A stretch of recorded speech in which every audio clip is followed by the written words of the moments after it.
एक छोटी स्माइल और स्ट्रॉन्ग विल पावर के साथ आर्यशाला में आपका स्वागत है। दोस्तों, क्लास 10th के एनसीईआरटी साइंस चैप्टर 4 में आज हम लोग कार्बन एवं उनके यौगिक अर्थात कार्बन एंड इट्स कंपाउंड्स के बारे में चर्चा करेंगे। दोस्तों, जब हम कार्बन एंड इट्स कंपाउंड्स के बारे में चर्चा करते हैं तो इसे समझने के लिए हमें आसपास उपस्थित कुछ वस्तुओं को देखना होगा। जैसे हम अपने दैनिक जीवन में बहुत सारे पदार्थों का प्रयोग करते हैं, जैसे फूड, खाने के लिए food, clothes, medicines, books, pencil, pen इत्यादि का प्रयोग करते हैं। तो ऐसा माना जाता है कि इनमें अधिकतर सबस्टांसों का जो फॉर्मेशन हुआ है वो कार्बन या उनके यौगिक के द्वारा हुआ है। यानी कि यह कहा जा सकता है कि हमारे आसपास जो सबस्टांसेस मौजूद है उनमें कार्बन और उनके कंपाउंड्स के डिफरेंट टाइप्स ऑफ वेराइटीज मौजूद है। यानी कि यह कहा जा सकता है कि कार्बन और उसके कंपाउंड्स के वेराइटीज बहुत ज़्यादा मात्रा में पाए जाते हैं। ठीक है, भले ही जो कार्बन और उसके कंपाउंड्स का मात्रा है, भले ही कार्बन और उसके कंपाउंड्स का जो वेराइटी है वह बहुत ज़्यादा है, उसका संख्या बहुत ज़्यादा है, लेकिन यह माना जाता है कि उसका जो मात्रा होता है, उसका जो मात्रा होता है वो क्या होता है, बहुत ही कम होता है। ऐसा माना जाता है कि अर्थ क्रस्ट में सिर्फ 0.02% कार्बन होता है, जो कार्बोनेट, हाइड्रोकार्बोनेट, हाइड्रोजन कार्बोनेट, कोल, पेट्रोलियम इत्यादि के फॉर्म में पाया जाता है। और जब हम एटमॉस्फेयर की बात करते हैं तो जो कार्बन होता है वह 0.03% कार्बन डाइऑक्साइड के फॉर्म में पाया जाता है। तो इस प्रकार से हम कह सकते हैं कि जो कार्बन और उसके कंपाउंड से उसका वेराइटी बहुत ज़्यादा है, लेकिन उसका मात्रा कम होता है। तो इस चैप्टर में हम इसी बात का स्टडी करेंगे कि आखिर वह क्या रीजन है जिसके कारण जो कार्बन और उसके कंपाउंड से उसका मात्रा बहुत ज़्यादा होता है, उसका संख्या बहुत ज़्यादा होता है। ठीक है, तो आगे बढ़ने से पहले हम बॉन्ड्स के बारे में स्टडी करते हैं।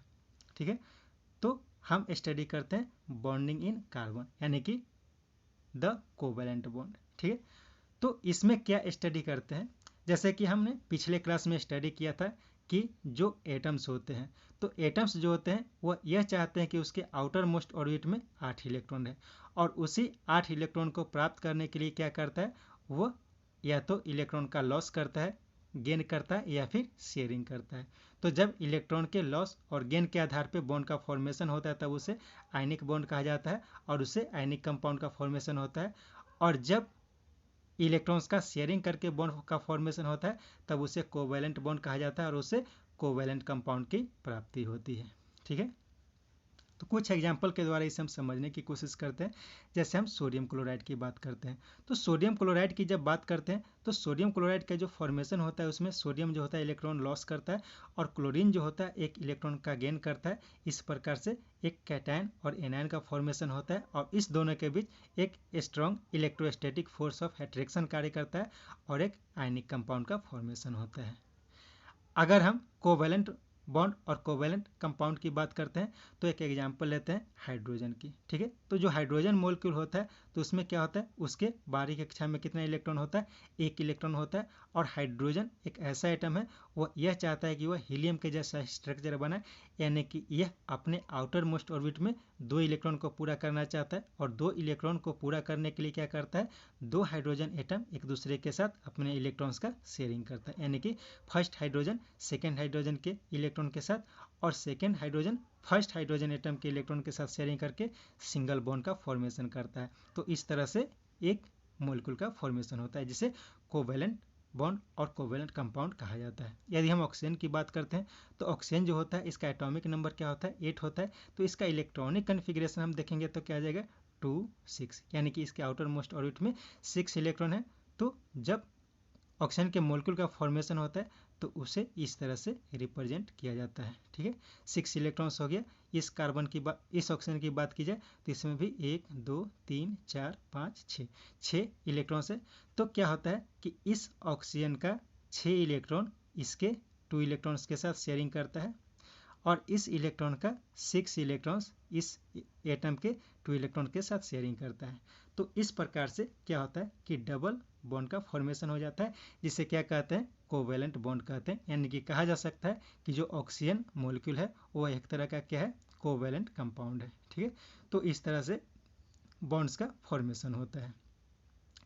अब हम उसके मेल्टिंग पॉइंट, बॉइलिंग पॉइंट और कंडक्टिविटी ऑफ इलेक्ट्रिसिटी की बात करते हैं। तो जब आयनिक कंपाउंड की बात करते हैं तो आयनिक कंपाउंड का फॉर्मेशन जो होता है वो आयंस के द्वारा होता है, यानी कि चार्ज पार्टिकल के द्वारा होता है। तो चार्ज पार्टिकल के द्वारा इनका फॉर्मेशन होता है, तो इसके बीच स्ट्रॉन्ग फोर्स ऑफ अट्रैक्शन कार्य करता है, जिसके कारण जनरली ये सॉलिड स्टेट में पाया जाता है और इसका मेल्टिंग पॉइंट और बॉइलिंग पॉइंट जो होता है वो हाई होता है। लेकिन जब हम कोवैलेंट कंपाउंड की बात करते हैं तो कोवैलेंट कंपाउंड में किसी तरह के चार्ज का डेवलपमेंट नहीं होता है, जिसके कारण उसके बीच जो फोर्स ऑफ अट्रैक्शन होता है वो थोड़ा कम होता है, जिसके कारण वो लिक्विड और गैसियस स्टेट में पाया जाता है। इसके कारण यह कहा जा सकता है कि जो कोवैलेंट कंपाउंड्स होते हैं उसका मेल्टिंग पॉइंट और बॉइलिंग पॉइंट जो होता है वो स्लाइटली कम होता है। अगर हम इलेक्ट्रिसिटी के कंडक्टिविटी की बात करें तो इलेक्ट्रिसिटी के कंडक्टिविटी की जब बात करते हैं तो क्या होता है, जब इसकी बात करेंगे तो इलेक्ट्रिसिटी के कंडक्टिविटी में क्या होता है कि इलेक्ट्रॉन्स का फ्लो होता है। तो चूंकि जो आयनिक कंपाउंड्स होते हैं तो आयनिक कंपाउंड्स जब सॉल्यूशन या फिर मोल्टेन स्टेट में होता है तो उसमें आयंस अवेलेबल होते हैं और वह इलेक्ट्रॉन्स को एक स्थान से दूसरे स्थान तक ले जाने के लिए कैरियर के जैसा कार्य करता है। लेकिन जो कोवैलेंट कंपाउंड्स होते हैं, कोवैलेंट कंपाउंड्स में किसी आयन का फॉर्मेशन नहीं होता है, जिसके कारण क्या होता है कि उसमें इलेक्ट्रॉन्स का फ्लो एक स्थान से दूसरे स्थान तक नहीं हो पाता है। ठीक है, तो यह कहा जाता है कि जो आयनिक कंपाउंड होता है वह गुड कंडक्टर ऑफ इलेक्ट्रिसिटी होता है, लेकिन जो कोवैलेंट कंपाउंड होता है वो बैड कंडक्टर ऑफ इलेक्ट्रिसिटी होता है। ठीक है, अब हम बात करते हैं कि आखिर वह क्या रीजन है जिसके कारण जो कार्बन है वो कोवैलेंट बॉन्ड का फॉर्मेशन करता है। तो जैसा कि हमने देखा कि जो कार्बन है, कार्बन का एटॉमिक नंबर क्या है, 6 है। ठीक है, 6 है, तो इसका इलेक्ट्रॉनिक कन्फिग्रेशन क्या हो जाएगा, 2 4, यानी कि इसके आउटर मोस्ट ऑर्बिट में 4 इलेक्ट्रॉन है। तो चूंकि इसके आउटर मोस्ट ऑर्बिट में 4 इलेक्ट्रॉन है तो क्या करेगा, यह अपने 4 इलेक्ट्रॉन्स को लॉस नहीं करना चाहेगा, यानी कि यह कैटायन का फॉर्मेशन नहीं करना चाहेगा। इसी प्रकार से कोई दूसरा एटम भी यह नहीं चाहेगा कि वह 4 इलेक्ट्रॉन पूरा का पूरा इसे दे दे, यानी कि वो एनायन का फॉर्मेशन कर सके।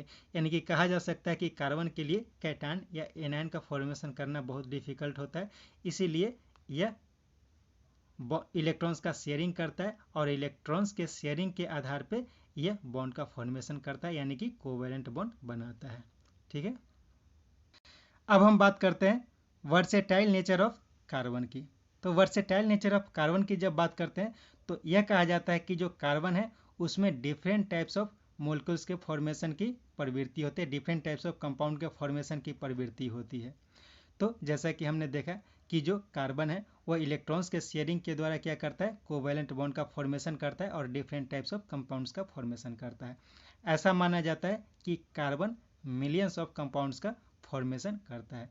तो आखिर क्या रीजन है कि जो कार्बन होता है वो वेराइटीज ऑफ सबस्टांसेस का फॉर्मेशन करता है।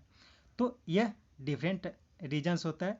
इसमें जो मुख्य रूप से 2 प्रॉपर्टी होता है जिसके द्वारा जो कार्बन है वह ज़्यादा से ज़्यादा मात्रा में कंपाउंड का फॉर्मेशन करता है। उसमें पहला है कैटेनेशन प्रॉपर्टी। ठीक है, कैटेनेशन प्रॉपर्टी। तो कैटेनेशन प्रॉपर्टी कार्बन का जो होता है उसे क्या होता है उसे हम समझते हैं। तो कैटेनेशन प्रॉपर्टी कहने का मतलब होता है कि कार्बन को अपने ही प्रकार के कार्बन एटम के साथ जुड़ने की प्रवृत्ति होती है और यह जो कार्बन का संख्या है वो हजारों में हो सकता है। ठीक है, हजारों में कार्बन के एटम्स जो होते हैं एक दूसरे से जुड़ सकते हैं और अलग अलग प्रकार के कंपाउंड का फॉर्मेशन कर सकता है। तो इस आधार पे हम यह कह सकते हैं कि जो कार्बन है उसमें ज़्यादा से ज़्यादा प्रकार के कंपाउंड बनाने की प्रवृत्ति होती है। इसके अलावा यह कहा जाता है कि जो कार्बन है, कार्बन सिंगल, डबल और ट्रिपल बॉन्ड के द्वारा एक दूसरे से जुड़ के सेचुरेटेड और अनसेचुरेटेड टाइप ऑफ कंपाउंड्स का फॉर्मेशन करते हैं।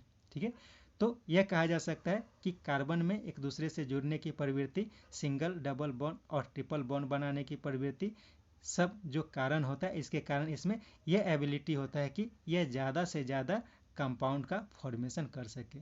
यह जो प्रवृत्ति होता है, एक जो कैटेनेशन प्रॉपर्टी जो होता है, यह किसी अन्य एटम में नहीं होता है। ऐसे थोड़ा सा सिलिकॉन में देखा जाता है, लेकिन उसका जो कैटेनेशन प्रॉपर्टी होता है वो 7 से 8 एटम तक लिमिटेड होता है, लेकिन वह भी जो होता है वह वेरी रिएक्टिव होता है, वो अनस्टेबल होता है। ठीक है। सेकेंड जो नेचर होता है कार्बन का, सेकेंड नेचर, जिसके कारण यह कहा जाता है कि जो कार्बन का कंपाउंड है वो बहुत ज़्यादा होता है, उसका रीजन ये होता है कि कार्बन में यह प्रवृत्ति होती है कि वह अलग अलग प्रकार के एटम्स के साथ रिएक्शन कर सकता है। ठीक है। तो जैसा कि हमने देखा कि कार्बन का जो वैलेंसी होता है वो 4 होता है। क्या होता है? 4 होता है। तो 4 होता है तो क्या होता है, ना तो ये इलेक्ट्रोनिगेटिव कैरेक्टर शो करेगा, ना इलेक्ट्रोपॉजिटिव कैरेक्टर शो करेगा। यानी कि यह ऐसा भी कर सकते हैं कि ये इलेक्ट्रोनिगेटिव और इलेक्ट्रोपॉजिटिव दोनों तरह का प्रॉपर्टी शो कर सकता है। यानी कि कह सकते हैं कि कार्बन एक ऐसा एटम होता है जो इलेक्ट्रोनिगेटिव एलिमेंट्स और इलेक्ट्रोपॉजिटिव एलिमेंट दोनों के साथ रिएक्शन कर सकता है। इसके साथ यह भी कह सकते हैं कि एसिडिक और बेसिक दोनों कैरेक्टर शो करता है। यह एसिडिक और बेसिक दोनों तरह के कंपाउंड्स के साथ रिएक्शन कर सकता है, और यह मोनोवैलेंट, डाइवैलेंट, ट्राइवैलेंट किसी तरह के एलिमेंट्स के साथ रिएक्शन कर सकता है और अलग अलग तरह के कंपाउंड्स का फॉर्मेशन कर सकता है। यानी कि कह सकते हैं कि ऑक्सीजन से hydrogen, nitrogen, sulphur, chlorine, bromine, iodine, इन सब से रिएक्शन कर सकता है और अलग अलग तरह के कंपाउंड्स का फॉर्मेशन कर सकता है। ठीक है। तो इस तरह से कह सकते हैं कि कार्बन में ज़्यादा से ज़्यादा मॉलिक्यूल्स बनाने की प्रवृत्ति होगी। ठीक है। तो यह कौन सा रीजन है जिसके कारण यह इतना ज़्यादा प्रॉपर्टी शो करता है? तो एक तो यह हुआ कि इसका वैलेंसी 4 होता है, और दूसरा कि इसका जो साइज होता है वो स्मॉल होता है। तो स्मॉल साइज होने के कारण यह ज़्यादा रिएक्टिव होता है और यह ज़्यादा से ज़्यादा कंपाउंड बनाने की प्रवृत्ति रखता है। ठीक है। ऊपर दिए गए दो बातों के आधार पे हम यह कह सकते हैं कि कार्बन में ज़्यादा से ज़्यादा मॉलिक्यूल्स, ज़्यादा से ज़्यादा कंपाउंड्स बनाने की प्रवृत्ति होती है। अब हम अलग अलग देखते हैं कि किस किस प्रकार के कंपाउंड्स का फॉर्मेशन कार्बन कर सकता है। तो पहला जो होता है वो होता है सेचुरेटेड और अनसेचुरेटेड कार्बन कंपाउंड का फॉर्मेशन कार्बन कर सकता है। तो सेचुरेटेड और अनसेचुरेटेड कार्बन कंपाउंड क्या होता है? जब कार्बन और कार्बन जुड़ के एक दूसरे से सिंगल बॉन्ड के द्वारा जुड़ता है तब उसे सेचुरेटेड हाइड्रोकार्बन कहते हैं, और जब उसमें कार्बन और कार्बन के बीच डबल या फिर ट्रिपल बॉन्ड होता है तब उसे अनसेचुरेटेड कार्बन कंपाउंड कहते हैं। तो इसे समझते हैं कि क्यों सेचुरेटेड और अनसेचुरेटेड कार्बन कंपाउंड कहते हैं। जैसे हम इथेन की बात करते हैं, तो इथेन की बात करते हैं तो इथेन में क्या होता है, इथेन का मोलिकुलर फॉर्मूला जो होता है वो होता है C2H6। आगे हम देखेंगे ये सब कैसे डिसाइड करते हैं। तो C2H6 होता है इथेन का फॉर्मूला। तो जब हम इसे रिप्रेजेंट करने की कोशिश करते हैं तो इसे दो स्टेप में रिप्रेजेंट करते हैं। तो फर्स्ट स्टेप की जब बात करते हैं तो कार्बन कार्बन को इस तरह से रिप्रेजेंट किया जाता है। अब हाइड्रोजन कितना है उसे अलग अलग रिप्रेजेंट करेंगे। तो 6 हाइड्रोजन एटम को रिप्रेजेंट करना है, तो 1 2 3 4 5 6। ठीक है। 6 हाइड्रोजन एटम्स जो होगा इस तरह से रिप्रेजेंट किया जाएगा। तो इसे हाइड्रोजन को बिना शो किए हुए बिना भी आप इसे रिप्रेजेंट कर सकते हैं। यानी कि इसका स्ट्रक्चरल फॉर्मूला जो है बिना हाइड्रोजन को दिखाए हुए भी आप लिख सकते हैं। ठीक है। तो यह हो गया सेचुरेटेड हाइड्रोकार्बन। तो क्यों सेचुरेटेड हाइड्रोकार्बन हुआ? क्योंकि जो कार्बन एटम है, कार्बन का चारों इलेक्ट्रॉन जो है वह कार्बन या फिर हाइड्रोजन के साथ इंगेज है। यानी कि इसमें और किसी अन्य एटम को जोड़ने की प्रवृत्ति नहीं होगी, और अन्य एटम को जोड़ने की प्रवृत्ति नहीं होगी, यानी कि कहा जा सकता है कि यह एक सेचुरेटेड कंपाउंड है। ठीक है। लेकिन जब हम इथीन या फिर इथाइन की बात करेंगे तो इथीन क्या होता है? C2H4। ठीक है। C2H4 इथीन हो गया। तो जब C2H4 की बात करेंगे तो इससे इस प्रकार से 2 कार्बन हो गया। अब इसमें कितना है? 4 हाइड्रोजन एटम है। तो 1 2 3 4। ठीक है। तो 4 हाइड्रोजन इस तरह से रिप्रेजेंट करेंगे। तो 4 हाइड्रोजन को जब इस तरह से रिप्रेजेंट कर दिए तो क्या हो गया? अब इसमें जब दोनों कार्बन की बात करेंगे तो इस कार्बन में क्या हो गया? 1 2 3। ठीक है। 3 इलेक्ट्रॉन्स का यूज हुआ, और इस कार्बन में भी 3 इलेक्ट्रॉन्स का यूज हुआ। ठीक है। तो एक एक इलेक्ट्रॉन इसका लेफ्ट बचा हुआ, तो क्या करेगा?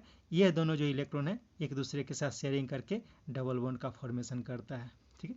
लेकिन इसमें यह प्रवृत्ति बनी रहेगी कि यह अपने एक बॉन्ड को ब्रेक करे और फ्री इलेक्ट्रॉन को उपस्थित करके दूसरे एटम के साथ जुड़ सके, यानी कि इसमें और ज़्यादा हाइड्रोजन या अन्य एटम से जुड़ने की प्रवृत्ति है, इसीलिए कहा जाता है कि यह एक अनसेचुरेटेड कंपाउंड है।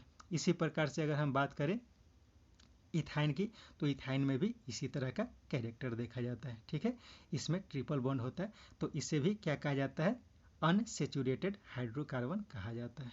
ठीक है, चूंकि अनसेचुरेटेड हाइड्रोकार्बन में और ज़्यादा एटम से रिएक्शन करने की प्रवृत्ति होती है, यानी कि यह भी कहा जाता है कि जो अनसेचुरेटेड हाइड्रोकार्बन है वह मोर रिएक्टिव होता है with respect to saturated hydrocarbon. ठीक है, अब हम बात करते हैं चेन, ब्रांचेज और रिंग की। जो कार्बन में ज़्यादा से ज़्यादा कंपाउंड बनाने की प्रवृत्ति होती है, तो उसका एक और रीजन क्या होता है, चेन, ब्रांच और रिंग तीनों फॉर्म में कार्बन जो है अपना बॉन्ड का फॉर्मेशन कर सकता है, अपना जो अपना स्ट्रक्चर है उसे शो कर सकता है। तो इसे हम समझते हैं चेन, ब्रांच और रिंग क्या होता है। तो जब कार्बन एक दूसरे के साथ एक चेन के रूप में जुड़ता है तो इसे चेन कहा जाता है। ठीक है, चेन स्ट्रक्चर कहा जाता है। ऐसा भी हो सकता है कि जो यह कार्बन है इसमें कार्बन कार्बन के साथ इस तरह से भी जुड़ जाए। ठीक है, यानी कि यह ब्रांच का भी फॉर्मेशन कर सकता है। ठीक है, तो यह ब्रांच का भी फॉर्मेशन कर सकता है, यानी कि जो कार्बन होता है वह चेन के फॉर्म में भी पाया जा सकता है और ब्रांच के भी फॉर्म में पाया जा सकता है। इसके साथ साथ यह रिंग के फॉर्म में भी किया जाता है। तो रिंग के फॉर्म में जब हम बात करते हैं तो सबसे जो स्पेशल एग्जाम्पल है C6H6, यानी कि इसे बेंजीन कहा जाता है। ठीक है, तो बेंजीन इसका सबसे अच्छा एग्जाम्पल है। तो इसमें क्या होता है, कार्बन जो होता है वो रिंग के फॉर्म में पाया जाता है। ठीक है, तो इस तरह से रिंग के फॉर्म में जो होता है वो मॉलिक्यूल पाया जाता है। इसके बीच बीच में अल्टरनेट डबल और सिंगल बॉन्ड होता है और इसके चारों तरफ हाइड्रोजन जो होता है वो जुड़ा होता है। तो यह कहा जाता है कि जो कार्बन का कंपाउंड है, कार्बन जो है वो चेन, ब्रांच और रिंग तीनों के फॉर्म में अपना स्ट्रक्चर बना के क्या करता है, अपना स्ट्रक्चर शो करता है।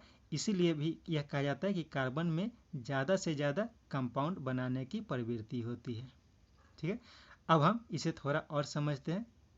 जैसा कि हमने बात किया था कि अलग अलग जो कंपाउंड का नाम दिया जाता है तो कैसे नाम दिया जाता है समझते हैं। तो ऑर्गेनिक कंपाउंड जो कार्बनिक कंपाउंड होता है तो उसका जो नाम दिया जाता है उसमें उपस्थित कार्बन के संख्या के आधार पर दिया जाता है। ठीक है, और उसके साथ साथ वह क्या है, सेचुरेटेड है या फिर अनसेचुरेटेड है, उसके स्थान पे उसके आधार पे डबल और ट्रिपल बॉन्ड के आधार पे उसका नाम दिया जाता है। तो सबसे पहले हम सेचुरेटेड की बात करते हैं, यानी कि सिंगल बॉन्ड वाले की बात करते हैं। तो जब एक कार्बन एटम रहता है तो उसके लिए मीथेन यानी कि मिथ टर्म का प्रयोग करते हैं। 2 के लिए ईथ का प्रयोग करते हैं यानी कि इथेन। 3 के लिए प्रोपेन। 4 के लिए butane, pentane, hexane, heptane, octane, नोनेन और डिकेन। इसे आप नोट कर लें। ठीक है, methane, ethane, propane, butane, hexane, heptane, octane, नोनेन और डिकेन। इस तरह से 1 से लेके 10 तक कार्बन एटम के लिए अलग अलग नाम दिया जाता है।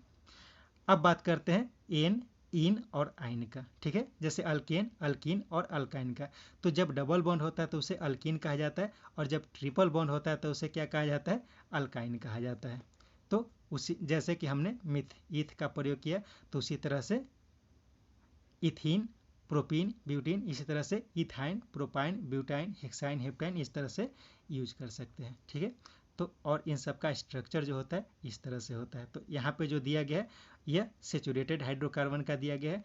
हम कुछ अनसेचुरेटेड हाइड्रोकार्बन का एग्जाम्पल भी देख लेते हैं। जैसे अगर हम इथीन की बात करें तो इथीन की बात करें तो ऊपर हमने दिखाया था, चूँकि इथीन में क्या होता है, एक डबल बॉन्ड होता है तो इस तरह से इसको रिप्रेजेंट किया जा सकता है। ठीक है, इसका जो स्ट्रक्चरल फॉर्मूला है उसे इस तरह से लिखा जा सकता है।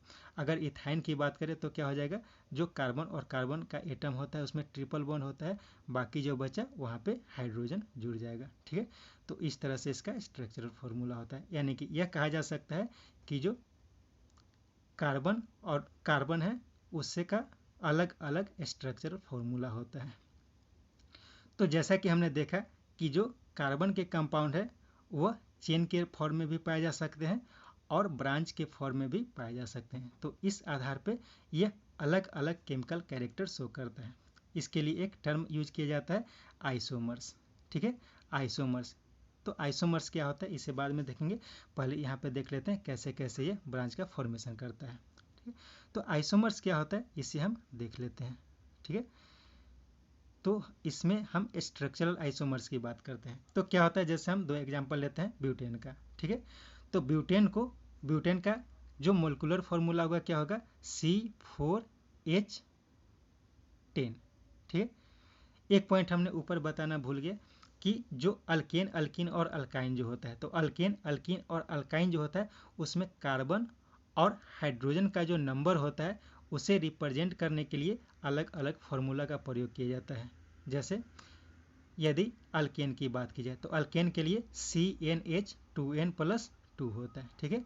यदि कार्बन का संख्या n हो, यानी कि मान लेते हैं कि 3 कार्बन है, तो 3 कार्बन है तो हाइड्रोजन का संख्या कितना हो जाएगा, 3 दूनी 6 + 2, ठीक है, यानी कि 6 8 हो जाएगा, ठीक है। तो ये हो गया अल्केन का। अगर ब्यूटेन की बात करें तो C4 ब्यूटेन के लिए 4 होता है, तो हाइड्रोजन का संख्या क्या हो जाएगा, 4 दूनी 8 और 2 10, ठीक है, 4 दूनी 8 + 2 10।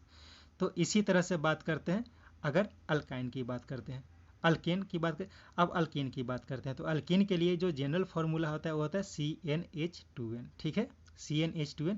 और इसी प्रकार से जो अल्काइन होता है उसका होता है CnH2n-2, ठीक है। तो अल्कीन की बात करेंगे तो मान लेते हैं कि ब्यूटीन की बात करते हैं, तो ब्यूटीन में क्या हो जाएगा, 1 2 3 4 सॉरी, जब हम ब्यूटीन की बात करते हैं तो ब्यूटीन में क्या होगा, उसके लिए CnH2n की बात करते हैं, 2n का फॉर्मूला प्रयोग करते हैं। तो जब ब्यूटीन की बात करेंगे तो क्या हो जाएगा, C4, तो हाइड्रोजन का संख्या क्या हो जाएगा, 4 दूनी 8। अगर पेंटीन की बात करें तो C5H क्या हो जाएगा, 10 हो जाएगा। इसी तरह से जब अल्काइन की बात करते हैं तो उसके लिए क्या फॉर्मूला होता है, CnH2n-2। तो इसका एग्जाम्पल देखते हैं। अगर प्रोपाइन की बात करते हैं तो प्रोपाइन की बात करेंगे तो प्रोपाइन में C3 और हाइड्रोजन का संख्या क्या हो जाएगा, 3 दूनी 6 -2, यानी कि क्या हो जाएगा 4, ठीक है। अगर ब्यूटाइन की बात करेंगे तो C4H क्या हो जाएगा, 4 दूनी 8 -2, यानी कि 6, ठीक है। तो इस तरह से जो अल्केन अल्कीन और अल्काइन जो होता है उसका फॉर्मूला बताया जाता है। अब हम बात करते हैं फिर से स्ट्रक्चरल आइसोमर्स की। तो स्ट्रक्चरल आइसोमर्स क्या होता है, जैसा कि हमने ऊपर देखा कि जो कार्बन के कंपाउंड्स हैं वो चेन में भी पाया जाता है और ब्रांच के फॉर्म में भी पाया जाता है। तो अगर हम ब्यूटेन की बात करें तो ब्यूटेन की बात करते हैं तो क्या हो जाएगा, ब्यूटेन में क्या हो जाता है, 4 कार्बन होता है, तो C4H10, ठीक है। तो ये ब्यूटेन का मोलिकुलर फॉर्मूला होता है। तो हम इसे इस तरह से भी और इस तरह से भी रिप्रेजेंट कर सकते हैं। इसमें 4 कार्बन हो गया और 10 हाइड्रोजन हो गया, ठीक है। इसमें भी 4 कार्बन हो गया और 10 हाइड्रोजन हो गया। तो दोनों का जो मोलिकुलर फॉर्मूला होगा वो तो समान होगा, लेकिन इसका जो केमिकल कैरेक्टर होगा वो अलग अलग होगा। क्यों केमिकल कैरेक्टर अलग अलग होगा, क्योंकि ये हमें ध्यान रखना है कि जो कार्बन के कंपाउंड होते हैं उसके मेन चेन में कितने कार्बन के एटम्स मौजूद हैं, उसके आधार पे उसका जो केमिकल कैरेक्टर होता है वो डिपेंड करता है। या चूंकि इसके मेन चेन में 4 कार्बन है और इसका मेन चेन में 3 कार्बन है, ठीक है। एक जो कार्बन है वो ब्रांच के फॉर्म में है, तो इसमें यह जो है वो प्रोपेन का कैरेक्टर शो करेगा और यह जो होगा वो ब्यूटेन का कैरेक्टर शो करेगा। तो इस तरह से यह कहा जाता है कि यह दोनों स्ट्रक्चरल आइसोमर्स का एग्जाम्पल होता है। तो स्ट्रक्चरल आइसोमर्स क्या होता है कि 2 या 2 से अधिक कंपाउंड्स जिसका सेम मोलिकुलर फॉर्मूला होता है, लेकिन स्ट्रक्चरल फार्मूला में डिफरेंस होने के कारण उसका जो केमिकल प्रॉपर्टी होता है वो डिफर करता है, तो उसी को कहा जाता है स्ट्रक्चरल आइसोमर्स। और यहाँ पे आपको दिखाया गया है जो साइक्लिक है, जो साइकिल के फॉर्म में, जो रिंग के फॉर्म में कार्बन के कंपाउंड है, उसे बेंजीन का एग्जाम्पल दिया गया है, ठीक है। कार्बन के कंपाउंड का संख्या बहुत ज़्यादा होने का एक और रीजन होता है। क्या रीजन होता है, कार्बन ये कहता है will you be my friend, क्या तुम मुझसे दोस्ती करोगे। तो इसके आधार पर यह कहा जाता है कि कार्बन के कंपाउंड का संख्या ज़्यादा होता है। तो इसे हम समझने की कोशिश करते हैं। जो कार्बन एटम होता है, तो कार्बन जो एटम होता है चूँकि उसमें electronegative, electropositive, acid, base, oxidising agent, reducing agent सबसे रिएक्शन करने की प्रवृत्ति होती है, ठीक है। तो सबसे रिएक्शन करने की प्रवृत्ति होती है, तो इसमें यह प्रवृत्ति होती है कि वो सबसे जुड़ सकता है और सबके साथ जुड़ के अलग अलग कंपाउंड का फॉर्मेशन करता है, ठीक है। इसमें एक पॉइंट याद रखना है, हेट्रो एटम। हेट्रो एटम क्या होता है इसे हम समझते हैं। जो हाइड्रोजन और कार्बन से मिलकर बना हुआ कंपाउंड होता है उसे हाइड्रोकार्बन कहा जाता है, और उसके चेन को हाइड्रोकार्बन चेन कहा जाता है। ठीक है, यानी कि उसमें हाइड्रोजन और कार्बन के एटम्स मौजूद होते हैं। लेकिन जब हाइड्रोकार्बन से कोई हाइड्रोजन निकल जाता है और उसके स्थान पे कोई दूसरा एटम आके जुड़ जाता है, जैसे हैलोजन यानी कि क्लोरीन, ब्रोमीन, ऑक्सीजन, नाइट्रोजन, ये सब कुछ भी आके जुड़ जाता है, तब उसे क्या कहा जाता है, हेट्रो एटम कहा जाता है। और यह जो हेट्रो एटम होता है वह जाके उसके केमिकल प्रॉपर्टी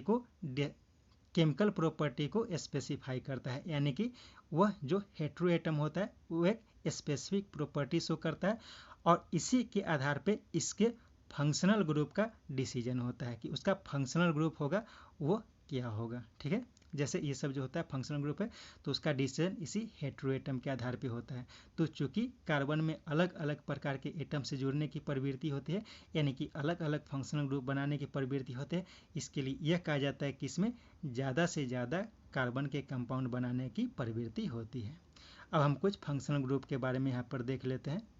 जैसे यहाँ पे कुछ एग्जाम्पल दिया गया है, हैलोजन का एग्जाम्पल दिया गया है, ऑक्सीजन का एग्जाम्पल दिया गया है। तो हैलोजन के लिए जो हैलोजन का जो क्लास होता है, क्लास ऑफ कंपाउंड होता है, उसमें क्लोरीन, ब्रोमीन और आयोडीन ये सब जुड़ा हुआ रहता है। जब ऑक्सीजन जो होता है तो ऑक्सीजन से जो बनता है उसको कहते हैं, जैसे अल्कोहल हो गया, अल्डिहाइड हो गया, कीटोन हो गया, कार्बोक्सिलिक एसिड हो गया, तो ये सब ऑक्सीजन के साथ रिएक्शन करने के बाद होता है। यानी कि जब हेट्रो एटम के रूप में ऑक्सीजन का प्रयोग करते हैं तब इन सब फंक्शनल ग्रुप का फॉर्मेशन होता है।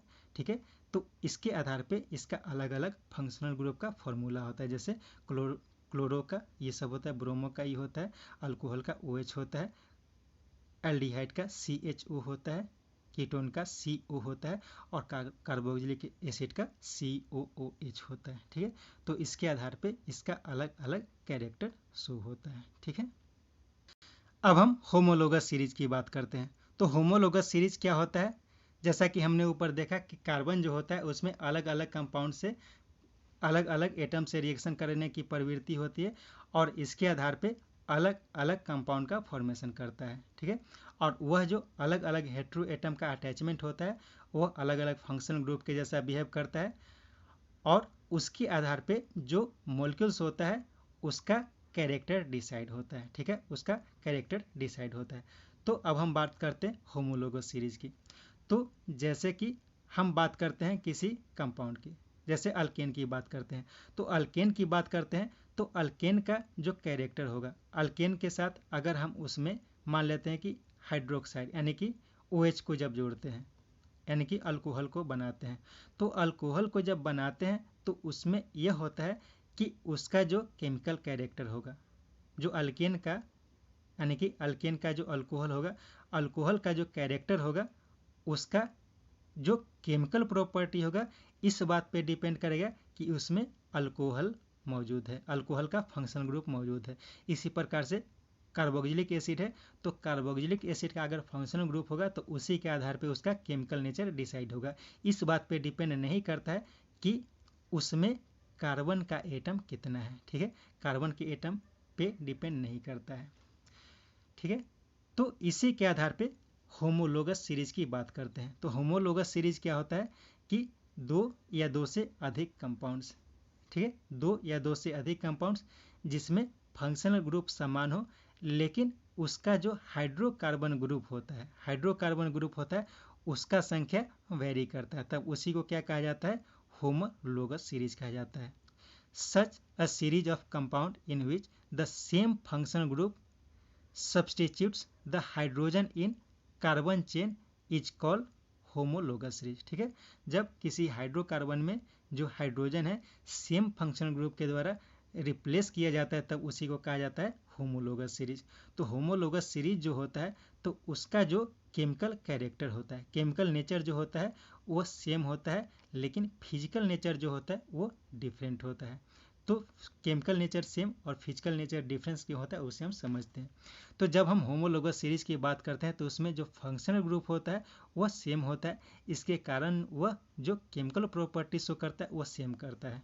लेकिन जब हम उसके फिजिकल प्रॉपर्टी की बात करते हैं तो फिजिकल प्रॉपर्टी जो होता है वो अलग अलग हो जाता है। क्यों अलग अलग हो जाता है? क्योंकि जो सक्सेसिव होमोलोगस कंपाउंड होता है तो उनमें कार्बन के संख्या में डिफरेंस होता है।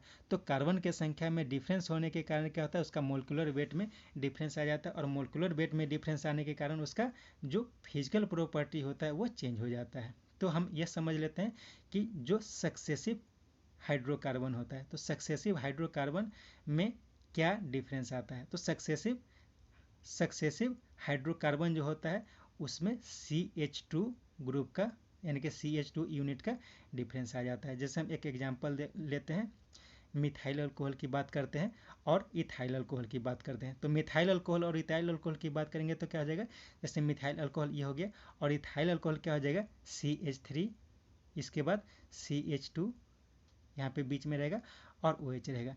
तो ये मिथाइल अल्कोहल हो गया और इथाइल अल्कोहल हो गया, तो इसमें क्या चीज़ का डिफरेंस हो गया, CH2 का डिफरेंस हो गया। ठीक है, तो CH2 का डिफरेंस हुआ यानी कि इसके मास में कार्बन का हो गया 12 और हाइड्रोजन का 2 यानी कि 14, यानी कि इसके मास में 14 यूनिट का डिफरेंस आता है और इसका जो मोलिकुलर फार्मूला होता है उसमें CH2 यूनिट का डिफरेंस आता है। इसके आधार पे इसका जो फिजिकल प्रॉपर्टी होता है वो डिफरेंट हो जाता है, लेकिन इसका जो केमिकल प्रॉपर्टी होता है वो सेम होता है। क्यों सेम होता है? क्योंकि इसमें फंक्शनल ग्रुप जो होता है वो समान होता है। ठीक है, इसके बाद हम बात करते हैं नोमेनक्लेचर की। जो कार्बन के कंपाउंड होते हैं तो उसका अलग अलग नाम दिया जाता है, उसका नोमेनक्लेचर का एक पार्टिकुलर मेथड होता है। तो जब हम किसी ऑर्गेनिक कंपाउंड के नोमेनक्लेचर की बात करते हैं तो इसके नोमेनक्लेचर में मुख्य रूप से 3 पॉइंट्स को ध्यान रखना है। पहला पॉइंट यह ध्यान रखना है कि उसमें कार्बन का संख्या कितना है। ठीक है, जैसे 1 है तो मीथेन, 2 है तो इथेन, 3 है तो प्रोपेन, इस तरह से।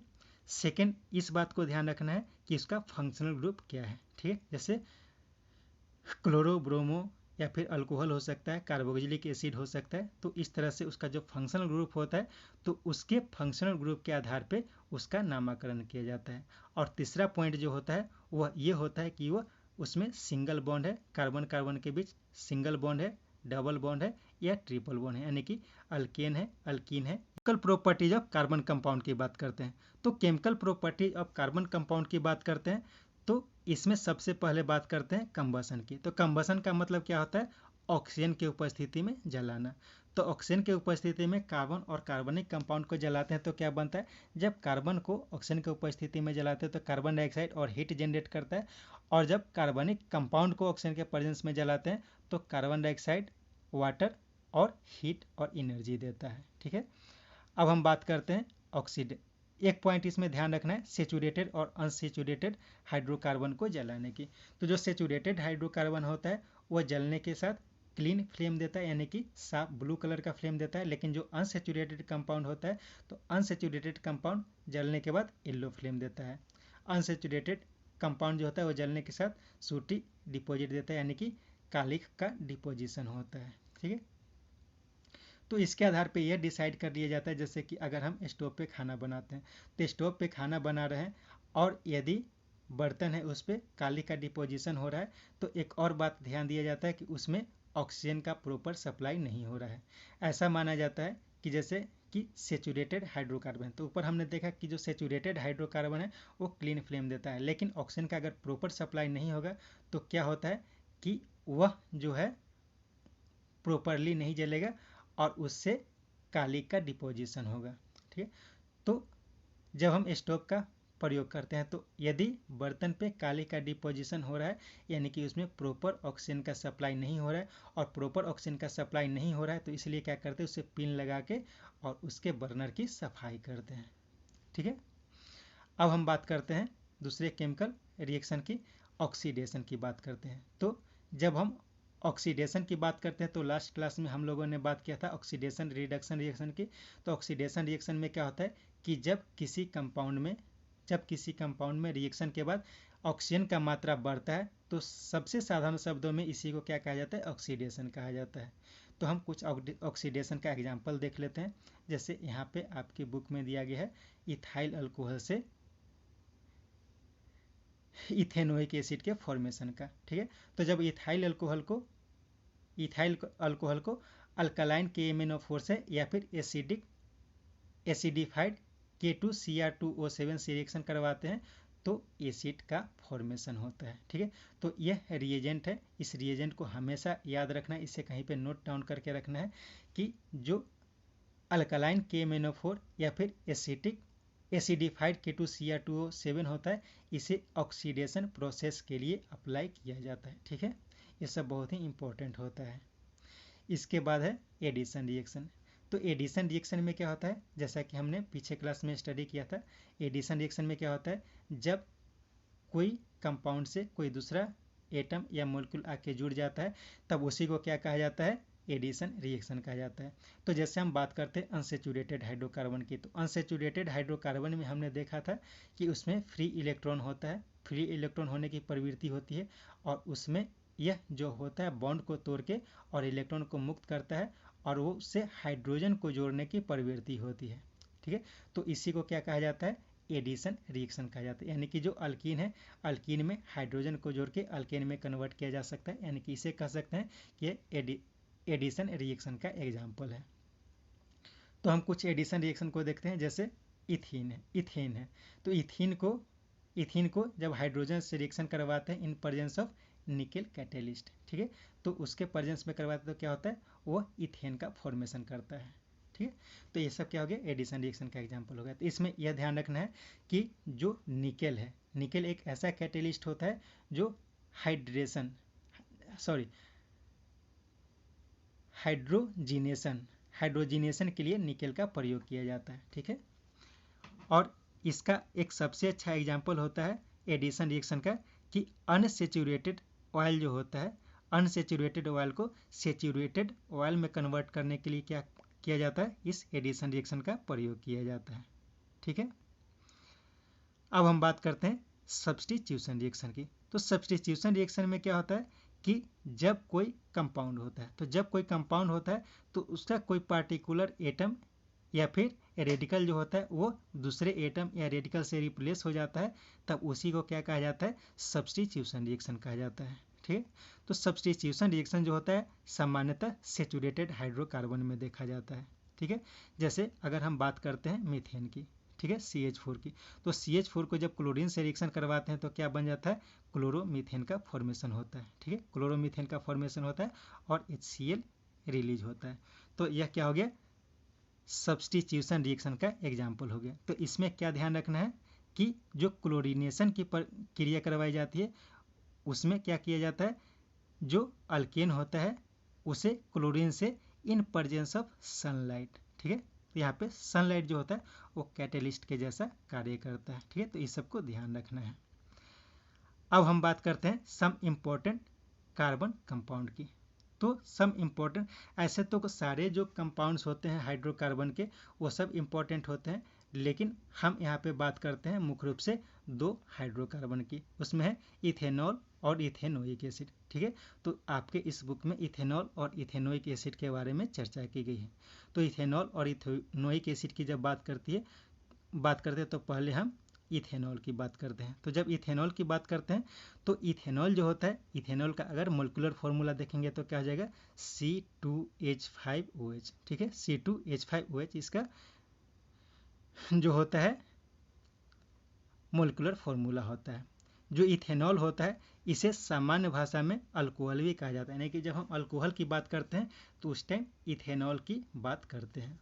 यह जो इथेनॉल होता है इसका प्रयोग की बात करें तो जनरली ड्रिंक करने के लिए इथेनॉल का प्रयोग किया जाता है, अल्कोहल का प्रयोग किया जाता है। ठीक है, इसके अलावा जो इथेनॉल है उसका मेडिकल पर्पस के लिए भी यूज किया जाता है, जैसे tincture, iodine, cough syrup, different types of tonics के फॉर्मेशन में इथेनॉल का प्रयोग किया जाता है। एक पॉइंट यह ध्यान रखना है कि जैसे हमने बात की जो कि अल्कोहल जो है उसे ड्रिंक करने के लिए प्रयोग किया जाता है, लेकिन जो प्योर इथेनॉल होता है यानी कि एब्सोल्यूट अल्कोहल जो होता है उसे हम ड्रिंक के लिए प्रयोग नहीं कर सकते हैं क्योंकि वो लेथल होता है, यानी कि उसके पीने से मृत्यु हो सकती है। अब बात करते हैं इथेनॉल के कुछ रिएक्शंस की। तो इथेनॉल का रिएक्शन जब हम सोडियम के साथ करवाते हैं तो क्या हो जाता है, सोडियम इथोक्साइड का फॉर्मेशन होता है। ठीक है, सोडियम इथोक्साइड का फॉर्मेशन होता है और वहाँ पे क्या होता है, हाइड्रोजन गैस का जनरेशन होता है। तो यहाँ पे थोड़ा सा हम ये कह सकते हैं कि एसिड का जो मेटल के साथ रिएक्शन होता है उस प्रकार का रिएक्शन यह शो कर रहा है। यानी कि यह जो होता है अल्कोहल जो होता है वो कभी कभी बेस के जैसा बिहेव करता है, कभी एसिड के जैसा भी बिहेव करता है। तो इसका अलग अलग स्लाइटली इफेक्ट देखा जाता है। तो यहाँ पे क्या है, यहाँ पे एसिड के जैसा ये बिहेव कर रहा है। जैसे कि हमने देखा था एसिड बेस एंड साल्ट में कि जब एसिड को किसी मेटल के साथ रिएक्शन करवाते हैं तो साल्ट का फॉर्मेशन होता है और हाइड्रोजन गैस का जनरेशन होता है। तो वहीं यहाँ पे होता है। तो सिंपली उतना ध्यान नहीं रखना है, सिर्फ ये ध्यान रखना है कि जब इथेनॉल को सोडियम के साथ रिएक्शन करवाते हैं तो सोडियम इथोक्साइड का फॉर्मेशन होता है और हाइड्रोजन गैस जनरेट करता है। ठीक है, अब हम इसके ऑक्सीडेशन की बात करते हैं। तो जब इथेनॉल का ऑक्सीडेशन किया जाता है, सॉरी यहाँ पे हाइड्रेशन की बात, यहाँ पे इसका डिहाइड्रेशन की बात की जा रही है। डिहाइड्रेशन मतलब वाटर का निकलना। ठीक है, डिहाइड्रेशन मतलब डिहाइड्रेशन, हाइड्रेशन मतलब वाटर। तो डिहाइड्रेशन में क्या बात करते हैं, वाटर का निकलना। तो जब अल्कोहल से वाटर का मोलिक्यूल निकलता है तो उससे क्या बन जाता है, इथीन का फॉर्मेशन हो जाता है और इसके लिए कंसनट्रेटेड H2SO4 का, हॉट कंसनट्रेटेड H2SO4 का प्रयोग है। तो यह ध्यान रखना है कि जो इथेनॉल होता है, इथेनॉल के डिहाइड्रेशन के लिए हॉट कंसनट्रेटेड H2SO4 का प्रयोग किया जाता है। ठीक, तो ये सब ध्यान रखना है। अब हम बात करते हैं इथेनोइक एसिड की।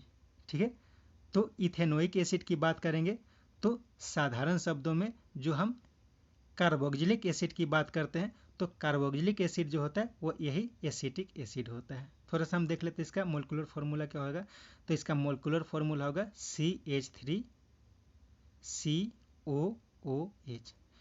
एक पॉइंट ये ध्यान रखना है कि कभी कभी हम कंफ्यूज हो जाते हैं, जैसे इथेनोइक एसिड, तो जैसे इथेन है तो इथेन में क्या होता है, 2 कार्बन होता है तो C2H5 हो गया और इसका फंक्शनल ग्रुप क्या होता है, COOH। तो ऐसा नहीं लिखना चाहिए। ठीक है, इसको इस तरह से, क्योंकि इसमें क्या है 2 और 1 3 कार्बन हो जाते हैं, यानी कि प्रोपेनोइक एसिड हो गया। तो इथेनोइक एसिड की जब हम बात करते हैं तो CH3COOH की बात की जाती है। ठीक है, तो इसमें कन्फ्यूजन नहीं होना चाहिए कि क्या होता है। ठीक है, तो हमने बात की कर रहा था कि इसका जो है जो नॉर्मल नेम है एसिटिक एसिड का नॉर्मली हम लोग कार्बोक्जिलिक एसिड भी कहते हैं। जब हम इसके प्रयोग की बात करें तो इसका प्रयोग विनेगर को बनाने के लिए किया जाता है। तो विनेगर क्या होता है, जब एसिटिक एसिड का 5 to 8% सॉल्यूशन इन वाटर, यानी कि जब पानी में 5 से 8% एसिटिक एसिड को मिलाया जाता है तो उसे विनेगर कहा जाता है और जिसका प्रयोग पिकल यानी कि अचार के बनाने में किया जाता है। इसके बाद यह कहा जाता है कि जो इथेनोइक एसिड है वह कोल्ड क्लाइमेट में फ्रीज कर जाता है, इसलिए इसे ग्लिसरल एसिटिक एसिड भी कहा जाता है। ठीक है, अब हम बात करते हैं यह जो कार्बोक्जिलिक एसिड है। तो ये जो कार्बोक्जिलिक एसिड होता है वो एसिड के जैसा बिहेव करता है, जैसा कि हमने एसिड बेस और साल्ट में देखा था कि जैसे HCl है, HCl क्या है, एक तरह का एसिड है।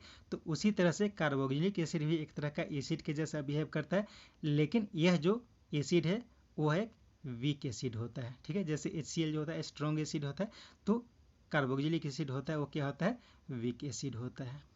अब हम इसके कुछ रिएक्शंस की बात करते हैं। तो जब हम इसके रिएक्शंस की बात करेंगे तो सबसे पहले हम इसकी बात करते हैं स्टेरिफिकेशन की। ठीक है, तो स्टेरिफिकेशन क्या होता है, तो सिंपली स्टेरिफिकेशन ये होता है कि जब इथेनोइक एसिड को इथेनॉल के साथ रिएक्शन करवाया जाता है इन प्रेजेंस ऑफ एसिड तो उससे ईस्टर का फॉर्मेशन होता है। तो क्या होता है कि जो एसिड होता है तो यहाँ पे ये एसिड के जैसा बिहेव करता है और ये बेस के जैसा बिहेव करता है। इसमें क्या होता है कि जो एसिड है तो एसिड का हाइड्रोजन यानी कि हाइड्रोजन आयन निकल जाता है और अल्कोहल का हाइड्रोक्साइड आयन निकल जाता है और यह दोनों मिलके वाटर के मोलिक्यूल का फॉर्मेशन कर लेता है। बाकी जो पार्ट बचा यानी कि CH3 CH3COO, ठीक है, यह पार्ट एसिड का बच गया। और जो अल्कोहल है उसका C2H5OH, ठीक है, C2H5OH, तो यहाँ पे C2H5OH, ठीक है। तो इस तरह से यानी कि CH3COO C2H5, तो इस तरह के कंपाउंड का फॉर्मेशन हो जाता है, जिसे क्या कहा जाता है, ईस्टर कहा जाता है। यहाँ पे आपके बुक में थोड़ा सा मिस प्रिंटिंग हुआ है, ठीक है, यहाँ पे एक्चुअली यहाँ बीच में वो होना चाहिए था, ठीक है, वो नहीं दिया गया, उससे आप करेक्ट कर लें, ठीक है। तो ये जो हुआ स्टरीफिकेशन का एग्जाम्पल हो गया, यानी कि एसिड को अल्कोहल के साथ एसिड के प्रेजेंस में रिएक्शन जब करवाते हैं तो ईस्टर का फॉर्मेशन होता है और उसके साथ साथ वाटर मोलिक्यूल निकलता है। इसके विपरीत जब हम ईस्टर को जब हम सोडियम हाइड्रोक्साइड के साथ रिएक्शन करवाते हैं तो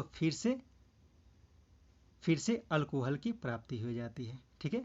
जब ईस्टर को सोडियम हाइड्रोक्साइड के साथ रिएक्शन करवाया जाता है तो उससे अल्कोहल की प्राप्ति होती है और उसके साथ साथ sodium salt of carboxylic acid की प्राप्ति हो जाती है, ठीक है।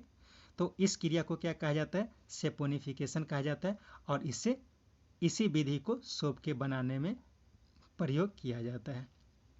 तो यहाँ पे सेपोनिफिकेशन को थोड़ा हम समझने की कोशिश करते हैं, क्या है सेपोनिफिकेशन। जैसे यह क्या है, एक ईस्टर है, ठीक है, जैसे ऊपर हमने दिखाया था C2H5COO C2H5, तो ये क्या है, एक ईस्टर है। तो ईस्टर को जब हम सोडियम हाइड्रोक्साइड के साथ रिएक्शन करवाते हैं तो क्या होता है कि इसका जो पार्ट है वो ब्रेक कर जाता है, ठीक है, एसिड का पार्ट अलग हो जाएगा और अल्कोहल का पार्ट अलग हो जाएगा और यहाँ पर भी क्या होता है, ये पार्ट जो होता है वो अलग हो जाता है। अब इसमें जो एसिटिक एसिड का पार्ट है तो इसके साथ इसका सोडियम आयन, ये जो है ये सोडियम आयन और हाइड्रोक्साइड आयन में ब्रेक कर जाता है, सोडियम आयन और हाइड्रोक्साइड आयन में ब्रेक कर जाता है। ये जो सोडियम आयन है वो एसिड वाले पार्ट से और हाइड्रोक्साइड आयन जो है वो अल्कोहल का पार्ट बनाने में मदद करता है। यानी कि इससे क्या होता है, जब हम ईस्टर को NaOH के साथ रिएक्शन करवाते हैं तो क्या हो गया, sodium salt of acetic acid और अल्कोहल, इससे अल्कोहल का फॉर्मेशन हो जाता है। तो यहाँ पे देख सकते हैं कि जब ईस्टर को NaOH के साथ रिएक्शन करवाते हैं तो अल्कोहल का फॉर्मेशन होता है और एसिटिक एसिड के साल्ट का, सोडियम साल्ट का फॉर्मेशन होता है, ठीक है। तो इस क्रिया को क्या कहा जाता है, सेपोनिफिकेशन कहा जाता है और इसी से सोप को बनाया जाता है। अब हम बात करते हैं रिएक्शन विथ बेसेस। तो चूंकि जो कार्बोक्सिलिक एसिड है तो वो एक एसिड है, तो एसिड को बेस के साथ भी रिएक्शन करवा सकते हैं। तो एसिड बेस रिएक्शन में क्या होता है कि जब एसिड को बेस के साथ रिएक्शन करवाते हैं तो एक साल्ट का फॉर्मेशन होता है और वाटर मोलिक्यूल जनरेट करता है। तो जब हम एसिटिक एसिड को सोडियम हाइड्रोक्साइड के साथ रिएक्शन करवाएंगे तो sodium salt of carboxylic acid का फॉर्मेशन होता है, एसिटिक एसिड का सोडियम साल्ट का फॉर्मेशन होता है और वाटर मोलिक्यूल रिलीज करता है, ठीक है। अब हम बात करते हैं जो कार्बोक्सिलिक एसिड है उसका सोडियम कार्बोनेट और सोडियम हाइड्रोजन कार्बोनेट के साथ रिएक्शन। तो इसका सोडियम कार्बोनेट और सोडियम हाइड्रोजन कार्बोनेट के साथ रिएक्शन करने के बाद sodium salt of carboxylic acid plus water plus carbon dioxide, ठीक है।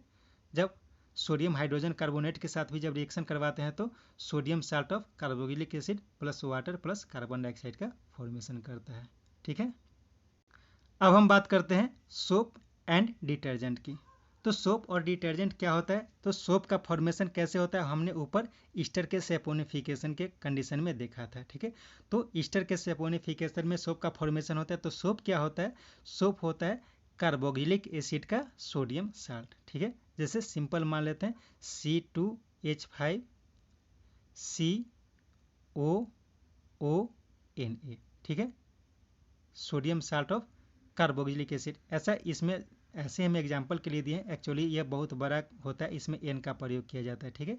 N यानी कि बहुत बड़ा कार्बन के कंपाउंड का फॉर्म उपयोग किया जाता है। तो इसमें क्या होता है, हम इसे समझने के लिए करते हैं कि यह कार्बोक्सिलिक एसिड के सोडियम आयन से, यानी कि sodium salt of carboxylic acid को क्या कहा जाता है, सोप कहा जाता है, ठीक है। Sodium ion of carboxylic acid को क्या कहा जाता है, सोप कहा जाता है।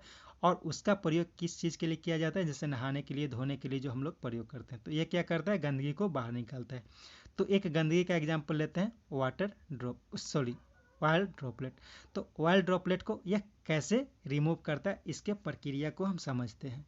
तो इसका प्रक्रिया क्या होता है कि जैसे ऑयल है, तो ऑयल जो है वह क्या है, एक तरह का ऑर्गेनिक कंपाउंड है, ठीक है, एक तरह का ऑर्गेनिक कंपाउंड है। तो इसमें क्या होता है, जो सोप होता है, तो सोप का दो पार्ट होता है, एक तो सोडियम वाला पार्ट हो गया, यानी कि आयन वाला पार्ट हो गया, ठीक है, और दूसरा जो है वो है कार्बन वाला पार्ट। तो कार्बन का जो पार्ट है वो ऑर्गेनिक नेचर शो करता है, और सोडियम पार्ट है वो इनऑर्गेनिक प्रॉपर्टी शो करता है। तो क्या होगा कि जो आयन वाला पार्ट है वो वाटर के साथ इंटरेक्ट होगा, और जो कार्बन का पार्ट है वो ऑयल के साथ इंटरेक्ट होगा। तो इसमें क्या हो जाएगा कि इस ऑयल के चारों तरफ कार्बन वाला जो पार्ट है वह जमा हो जाएगा, और अपोजिट साइड में सोडियम वाला पार्ट जमा हो जाएगा। तो इस तरह से एक इमल्सन का फॉर्मेशन कर देता है। अब चूंकि यह इमल्सन है और इसके चारों तरफ सोडियम आयन है, यानी कि यह वाटर के साथ इंटरेक्ट करेगा, यानी कि यह पूरा सबस्टांस जो है वो वाटर में सॉल्युबल हो जाएगा, और वाटर में सॉल्युबल होने के कारण क्या होगा, इसे पानी निकाल के बाहर कर देता है। तो यह प्रोसेस होता है सोप के एक्टिविटी का, ठीक है। अब हम बात करते हैं डिटर्जेंट की, ठीक है। तो डिटर्जेंट क्या होता है, डिटर्जेंट जो होता है वो sodium salt of sulphonic acid या फिर अमोनियम साल्ट विथ क्लोराइड और ब्रोमाइड, ठीक है। तो यह डिटर्जेंट होता है। इसका फॉर्मूला याद रखना है, sodium salt of sulphonic acid या फिर अमोनियम साल्ट विथ क्लोराइड और ब्रोमाइड, ठीक है। तो यह भी एक तरह का ऑर्गेनिक कंपाउंड होता है, यह भी एक हाइड्रोकार्बन का कंपाउंड होता है। अब हम बात करते हैं कि सोप और डिटर्जेंट में मेन डिफरेंस क्या होता है। तो सोप और डिटर्जेंट दोनों के डिफरेंस को समझने के लिए हम हार्ड वाटर का प्रयोग करते हैं, यानी कि वैसा पानी जो खारा होता है, जो नमकीन होता है। तो नमकीन पानी यानी कि खारा पानी में जब हम सोप और डिटर्जेंट का प्रयोग करते हैं तो दोनों में डिफरेंस देखा जाता है। क्या होता है कि जब खारे पानी में सोप का प्रयोग करते हैं तो उसमें ज़्यादा झाग नहीं देता है और ज़्यादा साबुन का प्रयोग करना पड़ता है। क्यों प्रयोग करना पड़ता है, क्योंकि जो सोप होता है, सोप एक तरह का क्या होता है,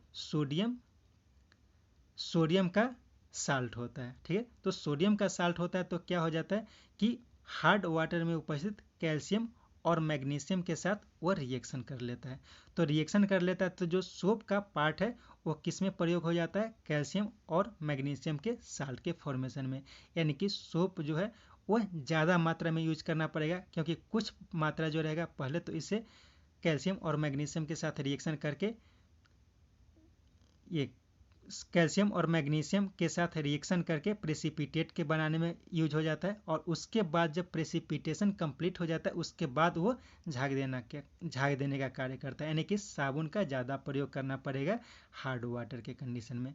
लेकिन जब